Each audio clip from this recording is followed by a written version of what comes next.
The Bible says, my people are destroyed. Not because they're black, but they're destroyed for the lack of knowledge. And it is a certain kind of knowledge that you need in order to fight. And fight successfully. Now, I'm going to give you an example. And I'm going to sit down. But you know, I love to preach. I can't help it, Obadiah. Can I tell you something? Tell us. I love that, brother. And whatever I know, Obadiah, in truth, I'm your servant. Because I see so much in you for the future of young preachers. That if they preach the gospel from that enlightened spirit that you have of love for God, love for Christ, love for the soil, love for the people of the soil, then, brother, you have a great future. And I was so glad to see you on television this morning, and Zimbabwe TV gave you some minutes or some seconds to talk to the people, and I think they need to hear more from you. But let me go to what I wanted to say. I'm going to use your president as an example, because he was so gracious in receiving us. He didn't have to do it, but he spent over 2 hours giving us the history. We wanted to meet with the Minister of Information, the Minister of Land, the Minister of Mines, Minister of Education, but we met them all in him. And so he gave us a well-rounded view of Zimbabwe. Now, when he was in the bush, not President Bush's bush, but when he was in the bush fighting alongside Joshua and Nkomo and the great warriors, men, women, and children who were fighting for the liberation of this land, the Bushes of the world, the Tony Blairs of the world, the white people of the world referred to him in the language of terrorists. Yes. I was surprised when I went to the Heroes Acre and looked at on the wall what was written by the whites who were running Southern Rhodesia at that time. The language that they used then for those who struggle for liberation, they called them terrorists. Yes. As I said in the United States of America after September the 11th, I said that the United Nations has to come up with a definition of what is a terrorist and what is a freedom fighter.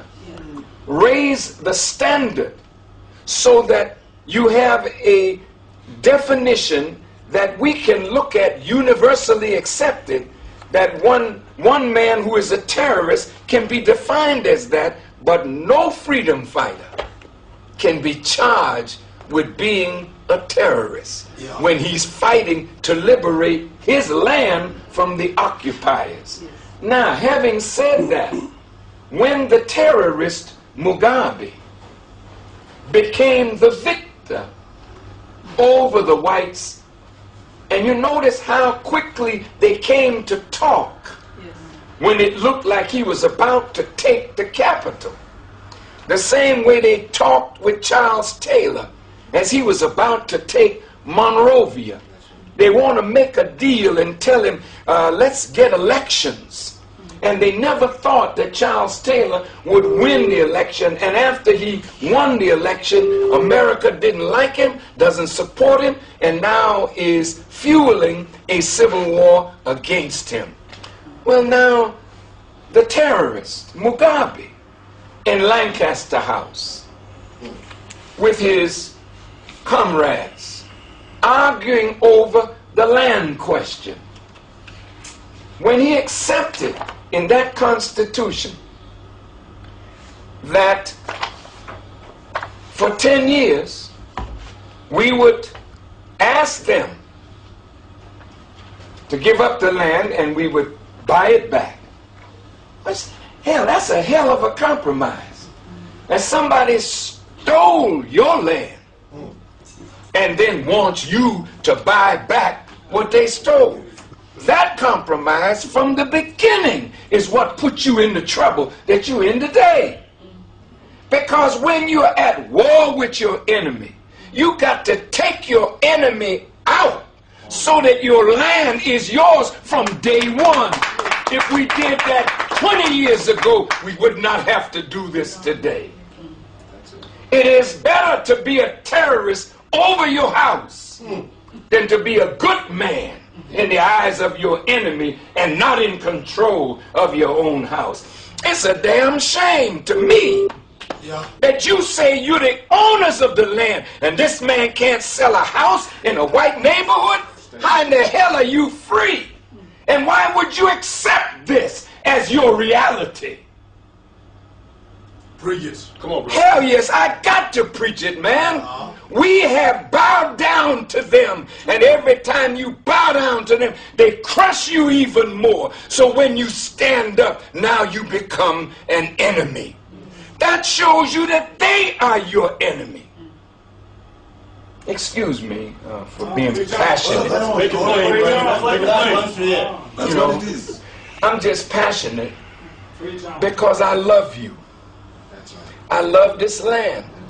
And I hate to see what the enemy has done and what he continues to do. And as long as the president allowed them to stay here, I mean, think about this. Ian Smith, when you look at all those bodies, those skulls, and those graves, when you win, you don't even bring your chief enemy to justice. You don't try him. You don't kill him. You allow him to live here and own land. See, that's the goodness of your heart, because you don't know your enemy. And you really don't know yourself.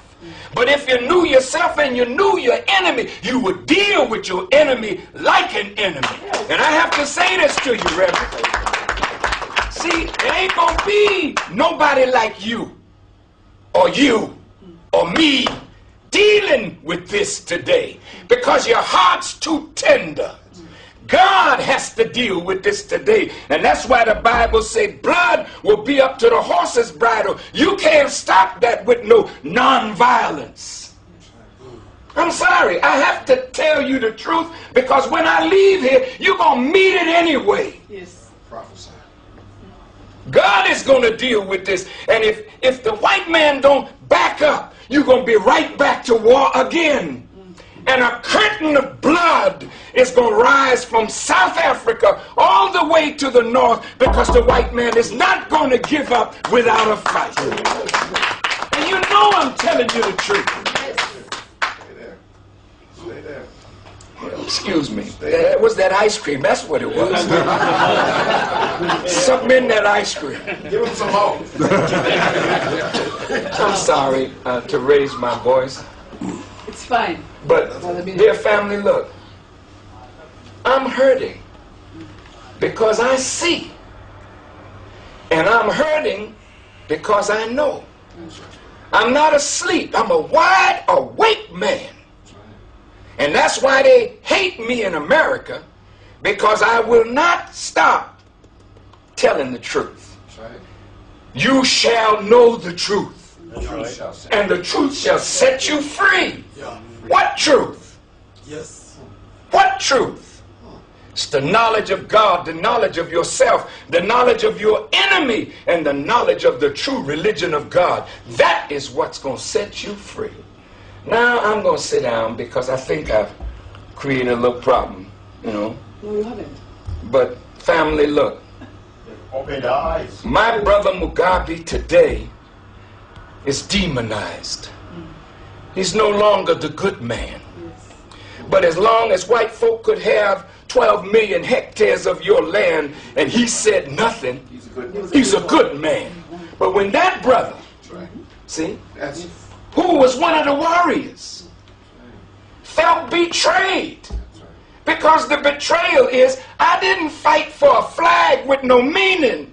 I didn't fight for a few people to be in Parliament riding around in Mercedes-Benz and I don't have a damn thing to feed my children. I didn't fight for that. I fought to free the land.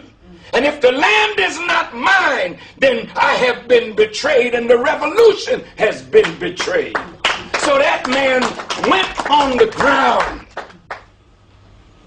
And I thank God for you. Because you brought to the president his own consciousness. He's a good man. That's right. That's right.